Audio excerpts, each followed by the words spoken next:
नमस्कार। सुपरफास्ट उत्तर प्रदेश देख रहे हैं आप। आपके साथ मैं हूं गीतांजलि। कर रहे हैं शुरुआत स्वतंत्रता दिवस की पूर्व संध्या पर आज राष्ट्रपति रामनाथ कोविंद देश को संबोधित करेंगे। इसके साथ ही राष्ट्रपति भवन में ओलंपिक दल के साथ चाय पर चर्चा करेंगे। राष्ट्रपति भवन के अनुसार भारत के राष्ट्रपति भवन के सांस्कृतिक केंद्र में शाम 7 बजे चाय पर टोक्यो ओलंपिक 2020 में हिस्सा लेने वाले भारतीय दल की मेजबानी करेंगे। पीएम मोदी ने बंटवारे वाले दिन को दुर्भाग्यपूर्ण बताया। ट्वीट कर पीएम ने कहा कि देश के बंटवारे के दर्द को कभी नहीं भुलाया जा सकता। नफरत और हिंसा की वजह से हमारे लाखों भाई बहनों को विस्थापित होना पड़ा और अपनी जान तक गंवानी पड़ी। उन लोगों के संघर्ष और बलिदान की याद में 14 अगस्त को विभाजन विभीषिका स्मृति दिवस के तौर पर मनाने का फैसला किया।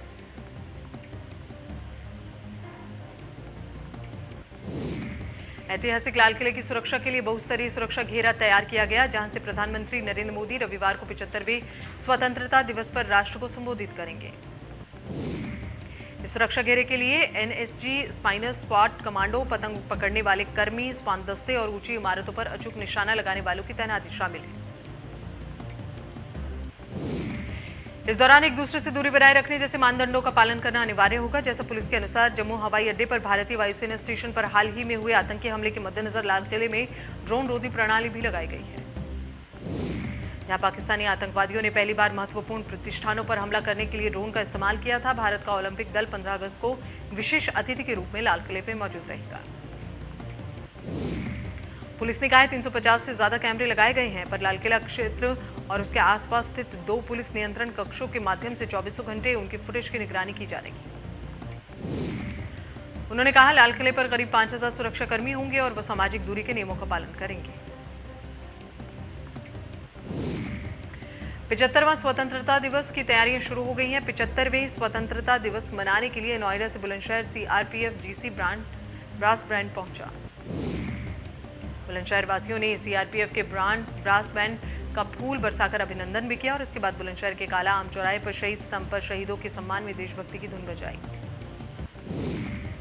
ब्रास बैंड ने जैसे ही राष्ट्रगान की धुन बजाई तो चौराहे पर जो जहां था वो राष्ट्रगान सम्मान में अपना वाहन छोड़कर वहीं खड़ा हो गया।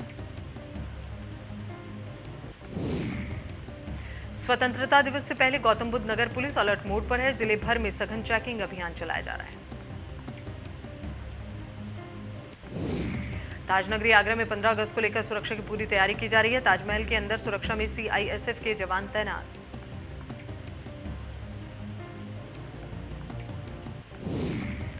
रामपुर में राष्ट्रपिता महात्मा गांधी स्मारक पर गंदगी देखने को मिली। नगर पालिका की लापरवाही से लगा है गंदगी का अंबार। 15 अगस्त को लेकर गोरखपुर में भी सुरक्षा चाक चौबंद देखने को मिल रही है। गोरखपुर रेलवे स्टेशन पर जवान मुस्तैद नजर आए। यात्रियों को चेकिंग के बाद ही भीतर आने की इजाजत। अलीगढ़ की बन्ना देवी थाने में संपूर्ण समाधान दिवस का आयोजन हुआ, जिसमें डीएम ने फरियादियों की शिकायतों को सुना। ADG law and order Prashant Kumar ने बताया 15 अगस्त को लेकर तैयारियां पूरी कर ली गई हैं। पूरी सजगता के साथ बरती जा रही है सतर्कता। सहारनपुर ईसी के वेबसाइट हैकिंग के मामले में एक आरोपी को गिरफ्तार किया गया। ADG law and order Prashant Kumar ने जानकारी दी। गोरखपुर में सीएम योगी ने गीता वाटिका के कैंसर हॉस्पिटल में 18 करोड़ की लागत से स्विट्जरलैंड से आई अत्याधुनिक लिनिक मशीन का लोकार्पण किया। सीएम योगी ने कहा कैंसर रोगियों के इलाज में कमी रहती है। धीरे धीरे स्वास्थ्य विभाग को आधुनिक बनाया जा रहा है, जिसके तहत कैंसर हॉस्पिटल में अत्याधुनिक मशीन लगाई जा रही है, जिसमें कैंसर रोगियों में राहत मिलेगी। गोरखपुर दौरे पर सीएम योगी सीएम गोरखनाथ मंदिर में पूजा करने के बाद लगाया जनता दरबार। जनता दरबार में आए लोगों की सुनी फरियाद। मिशन 2022 को लेकर बीजेपी तैयार। 23 अगस्त को बूथ विजय अभियान की शुरुआत। बीजेपी अध्यक्ष जेपी नड्डा 27,000 शक्ति केंद्र प्रभारियों को करेंगे संबोधित। लखनऊ में शहीद की पत्नी ने अखिलेश यादव से मुलाकात की। पुलवामा में हमले में शहीद हुए थे कौशल रावत।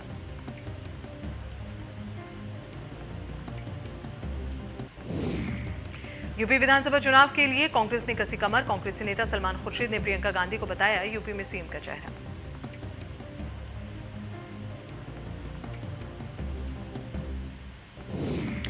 मथुरा में भगवान श्री कृष्ण के जन्म उत्सव को लेकर प्रशासन ने तैयारियां शुरू कर दी हैं। सभागार में एक बैठक का आयोजन किया गया। बैठक में ऊर्जा मंत्री श्रीकांत शर्मा समेत आला अधिकारी मौजूद रहे।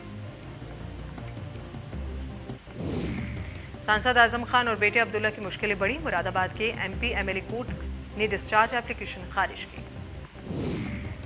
आजम खान ने जयाप्रदा पर की थी अमर्यादित टिप्पणी। पूर्व सांसद जया ने पीआरओ ने दर्ज कराया था केस। आजम के वकील ने कोर्ट में दी थी डिस्चार्ज एप्लीकेशन। एसपी नेता आजम खान का जन्मदिन। सपा कार्यकर्ताओं ने मुरादाबाद की प्रसिद्ध दरगाह से तिसावा पहुंचकर लंबी उम्र की दुआएं मांगी। मुजफ्फरनगर में बीजेपी विधायक उमेश मलिक की गाड़ी पर किसानों ने पथराव किया। गुस्साए किसानों ने विधायक की गाड़ी पर फेंका काला तेल। कानपुर में युवक की पिटाई के मामले में सपा नेताओं ने पीड़ित से मुलाकात की, साथ ही हर संभव मदद का भरोसा दिया। शनिवार की साप्ताहिक बंदी का फैसला वापस लेने के बाद गोंडा में आज बाजार पूरी तरह से गुलजार नजर आए। दुकानदार और व्यापारियों ने सरकार के फैसले का स्वागत किया। लखनऊ में बालू अड्डा के मामले में केजीएमयू की रिपोर्ट में खुलासे से हड़कंप। बालू अड्डा में डायरिया से कॉलरा बैक्टीरिया विब्रियो कॉलरी से जान गई थी। चंदौली में सपा नेता के बाद बाढ़ प्रभावित क्षेत्रों का दौरा करने के लिए पहुंचे और जिसका वीडियो सोशल मीडिया पर वायरल हुआ। गाड़ी के बोनट पर बैठकर पानी भरे इलाके में घूमते नजर आए। यूपी में 24 जिलों में हजारों गांव पानी में डूब गए। 5 लाख से ज्यादा की आबादी सड़क पर आ गई है। सड़क पर और ऊंचे स्थानों पर लोग पन्नी का टेंट लगाकर जीवन जीने को मजबूर। बिजनौर में गंगा के कटान को लेकर पुलिस प्रशासन अलर्ट। पुलिस ने ग्रामीणों को सुरक्षित स्थान पर पहुंचाने की हिदायत दी। जालौन के कुसेपुरा में नदियों के प्रलय ने लोगों के घरों को तबाह कर दिया और पीछे छोड़ गई गंदगी, जिसकी वजह से अब लोग बीमार पड़ रहे हैं। नदियों ने अपना रौद्र रूप खत्म कर दिया। रौद्र रूप के साथ लोगों की गृहस्थी, आशियाने और जानवर को लिए डूबी। अब गांव वाले पलायन करने को मजबूर। बाढ़ पीड़ितों को सरकार से आशा। सरकार उनके आशियाने बनाने के लिए प्रधानमंत्री आवास योजना का लाभ देगी। पहाड़ी इलाकों में मूसलाधार बारिश से मैदानी इलाकों की नदियों में सैलाब आया। सहारनपुर के कई गांवों का मुख्य मार्गों से संपर्क टूटा। वाराणसी में गंगा का जलस्तर तेजी से घट रहा है। गंगा अभी भी खतरे के निशान से लगभग 60 सेंटीमीटर ऊपर बह रही है। 15 अगस्त को देखते हुए एसपी कासगंज ने चेकिंग अभियान चलाया। जंगलों से अवैध शस्त्र की फैक्ट्री चलाते हुए 4 लोगों को पकड़ा। 24 तमंचे, 4 जिंदा कारतूस बरामद। अलीगढ़ में पुलिस ने शराब माफिया नीरज चौधरी की अचल संपत्ति जब्त की है। अवैध तरीके से अर्जित की गई थी संपत्ति। ग्रेटर नोएडा पुलिस की शराब तस्करों से मुठभेड़ हुई है। मुठभेड़ के दौरान पुलिस की गोली लगने से एक शराब तस्कर घायल हुआ है। दूसरे बदमाश को कॉम्बिंग के दौरान पकड़ा। पकड़े गए शराब तस्करों से ट्रक्स में छुपाकर लाई जा रही 50 पेटी अवैध शराब और तमंचा, जिंदा कारतूस बरामद किए गए। गोरखपुर में एसटीएफ ने धोखाधड़ी करने वाले गिरोह के 2 सदस्यों को गिरफ्तार किया है। साइबर क्राइम के जरिए करोड़ों रुपए की ठगी करने वाले 2 आरोपियों को कानपुर की क्राइम ब्रांच पुलिस ने गिरफ्तार किया। कासगंज में पुलिस ने देह व्यापार का भांडाफोड़ करते हुए नाबालिग लड़की, एक किन्नर समेत 3 आरोपियों को गिरफ्तार किया।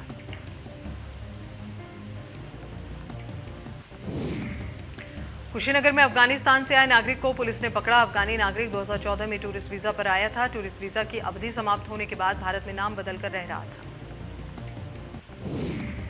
लखनऊ में सुमित मिश्रा की हत्या के मामले में जेल भेजे गए हत्या आरोपियों के परिजनों ने पुलिस पर फर्जी तरीके से हत्या में फंसाने का आरोप लगाया। परिजनों का आरोप है कि खुद पुलिसकर्मियों ने सुमित की बेरहमी से पिटाई की, जिससे उसकी मौत हो गई।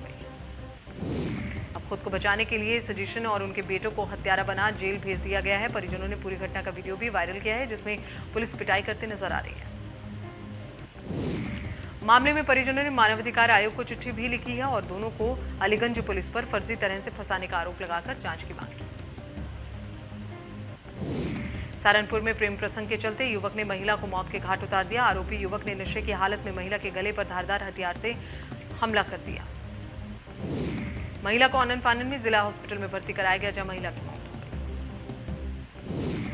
पुलिस ने मौके से आरोपी को गिरफ्तार किया है और शव को कब्जे में लेकर पोस्टमार्टम के लिए भेज दिया है। मेरठ के भवनपुर थाना इलाके में पंचायत चुनाव की रंजिश को लेकर व्यक्ति की हत्या कर दी गई है। पुलिस ने शव को पोस्टमार्टम के लिए भेजा। जालौन में पुलिस के सामने दबंगों ने एक लड़की से बलात्कार करने की धमकी देते हुए कैमरे में कैद हुए। वीडियो सामने आने के बाद पुलिस भी कार्रवाई न करने का पुलिस पर आरोप लगाया। बीते दिनों दबंगों ने घर में घुसकर लड़की से मारपीट की थी। बरेली के फरीदपुर थाना क्षेत्र में घर के भीतर मां बेटी का शव मिलने से हड़कंप मच गया। घर में से जहरीला पदार्थ भी बरामद किया गया। पुलिस ने शव कब्जे में लेकर पोस्टमार्टम के लिए भेज दिया और पति को हिरासत में लेकर जांच पड़ताल शुरू कर दी है। गोरखपुर में संदिग्ध परिस्थितियों में एक युवक की मौत के मामले में परिजनों ने थाने के बाहर हंगामा किया। परिजनों का आरोप है कि पुलिस की लापरवाही के चलते पुलिस कस्टडी में युवक की जान चली गई। चोर की सूचना मिलने पर युवक को गिरफ्तार कर पुलिस थाने लेकर पहुंची थी। पुलिस ने बताया कि युवक के साथ पहले से ही मारपीट की गई थी और जब पुलिस युवक को अस्पताल लेकर पहुंची तो युवक ने दम तोड़ दिया। कोंडा में सीएससी में सफाई का काम कर रहे एक मूक बधिर युवक की तालाब में डूबने से मौत हुई। सूचना पर पहुंची पुलिस ने लोगों की मदद से शव को बाहर निकाला। मथुरा में हजारों की संख्या में किसानों ने धरना प्रदर्शन किया। गैस कटर से यमुना एक्सप्रेसवे के तार और रेलिंग काटने की तैयारी। अमेठी में सीएससी में कार्यरत स्टाफ नर्स रेणु का रिश्वत लेने का वीडियो वायरल हुआ है। नर्स प्रसव के बाद परिजनों से पैसे ले रही थी।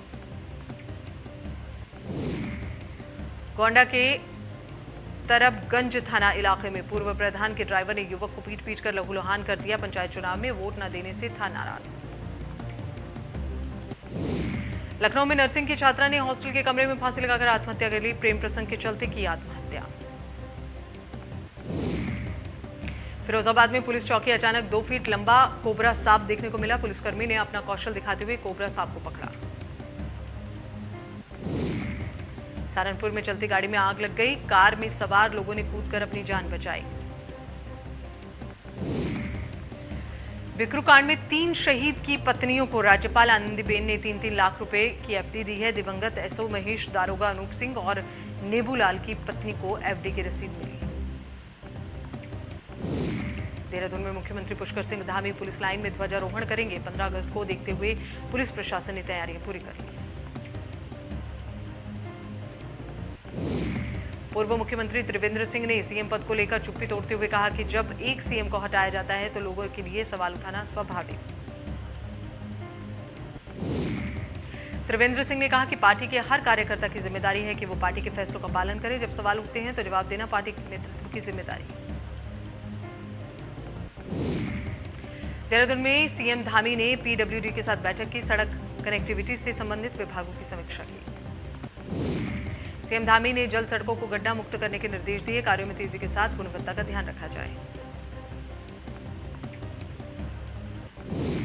मुख्यमंत्री पुष्कर सिंह धामी ने मुख्यमंत्री आवास पर कैंप कार्यालय के सभागार में आयोजित कार्यक्रम में योजना के 23 लाभार्थियों को 35 करोड़ रुपए की सब्सिडी के चेक बांटे।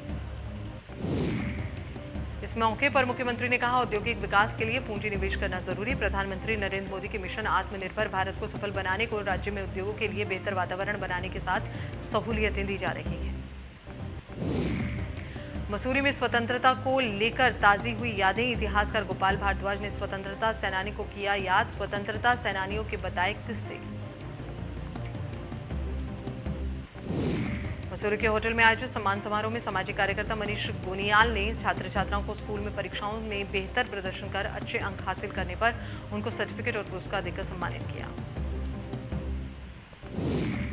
देहरादून में डीएम ने अधिकारियों के साथ समीक्षा बैठक की। सीएम की घोषणाओं को लेकर समीक्षा बैठक। डीएम ने अधिकारियों को जल्द काम पूरा करने के निर्देश दिए। पीडब्ल्यूडी को जल्द से जल्द काम पूरा करने के निर्देश दिए गए। साथ ही कहा कि लापरवाह अधिकारियों पर कार्रवाई होगी। उत्तराखंड मौसम विभाग ने जारी किया अलर्ट। अगले 2 दिनों में कुछ स्थानों पर भारी बारिश के आसार। चमोली, पिथौरागढ़ और बागेश्वर में भारी बारिश की संभावना।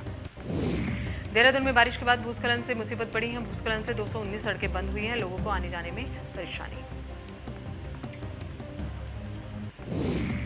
पिथौरागढ़ के धापा गांव में लगातार तेज बारिश होने से लैंडस्लाइड हो रही है। पहाड़ी से मलबा और बड़े बड़े पेड़ बहकर आने से जान को खतरा। टेकुम राशन को लेकर चल रही टेंडरिंग को लेकर आंगनबाड़ी के विरोध को पूर्व मुख्यमंत्री त्रिवेंद्र सिंह रावत ने समर्थन दिया। उत्तरकाशी में नगर पालिका अध्यक्ष रमेश सेमवाल का दावा, आने वाले 1.5 माह के भीतर रामलीला मैदान को सुसज्जित किया जाएगा। यूपी के 15 जिले कोरोना फ्री हो गए हैं। पिछले 24 घंटे में टेस्टिंग में 49 जिलों में संक्रमण का एक भी नया केस नहीं मिला। 26 जिलों में इकाई अंक में मरीज पाए गए। प्रदेश में सिर्फ 446 एक्टिव केस। प्रदेश में कोरोना की रिकवरी दर 98.06% है। प्रदेश में अब तक 5,70,85,000 से ज्यादा वैक्सीन लगाई जा चुकी है।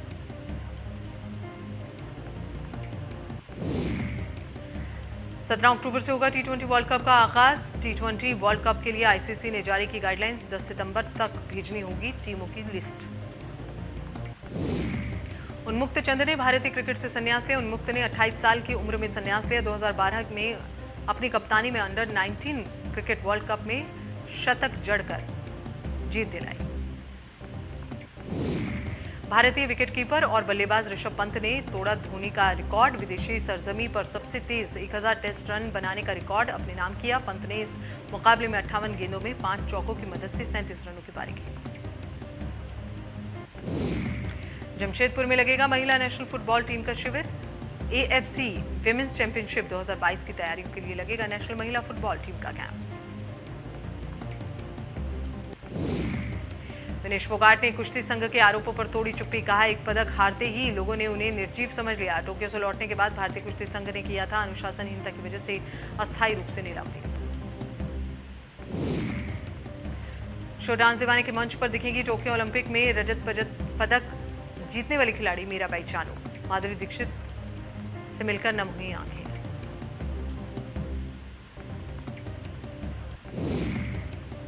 SIT करेगी राजकुंद्रा की अश्लील फिल्म रैकेट की जांच। मुंबई पुलिस की क्राइम ब्रांच ने अश्लील फिल्म रैकेट के खिलाफ जांच का बढ़ाया दायरा। अनिल कपूर की छोटी बेटी रिया आज लेंगी बॉयफ्रेंड करण संग 7 फेरे। निजी समारोह में होगी शादी। बॉलीवुड अभिनेता अजय देवगन ने की OTT प्लेटफॉर्म पर रेगुलेशन की मांग। कहा, ऐसा नहीं हुआ तो OTT पर स्ट्रीम होने लगेगी पॉर्न। पति की शिकायत को लेकर पहुंची महिला। एक्टर ने सबके पति को लगा दी फटकार। पति ने बच्ची का ध्यान रखने की मांग की गारंटी।